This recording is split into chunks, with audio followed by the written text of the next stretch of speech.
Nĩ hĩndĩ ya kĩgomano kĩa makĩria ma atumia 2,000 kuma wodi-inĩ 25 cia kaunti ya Kajiado mũbango-inĩ wa kũhũra njeki ikundi cia atumia. Igongona rĩrĩa rĩkinyĩtio nĩ gavana wa kaunti ĩno Joseph Ole Lenku na speaker Johnson Osoi.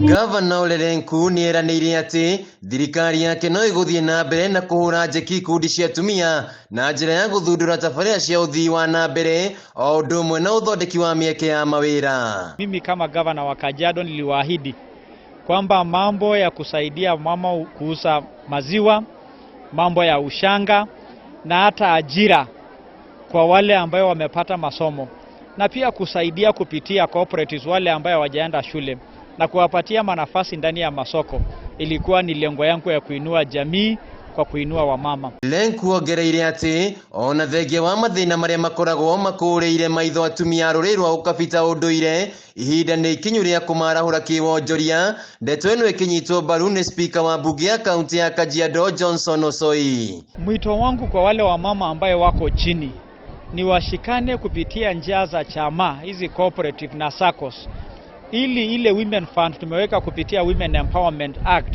tuweze kuwapatia hawa vikundi, na ili kupitia ile training wanapewa na watu wa cooperative waweze kupata hizo maarifa, na ile zile miradi counties zinapeana na kuwaunganisha waweze kuuza maziwa na ushanga tuweze kuwafikia. Na kwa hivyo ni wao kujua kuna hizi mipango, washikane ili serikali yangu iweze kuwafikia na kuwalete pia juu ndio tusonge mbele. 2013 tulikuwa na shida ya sheria ya 2/3 gender rule kwa sababu serikali iliyokuwepo hawakupea kina mama kazi. Gavana Lenku alipoingia sijawahi ona kelele katika bunge kwa sababu kina mama ndio wengi kutushinda. Ninakushukuru. Ihinda-inĩ o rĩu Lenku nĩ ahũrĩire ndebe mũbango wa mũtongoria wa kĩama kĩa ODM Raila Odinga wa Azimio la Umoja, rĩu akĩũria atumia aya kũnyita mbaru ũteti wa ngeithi cia President Uhuru na Raila Odinga. Handũ-inĩ ha Kameme TV, njĩtagwo Wainaina wa Kĩarie.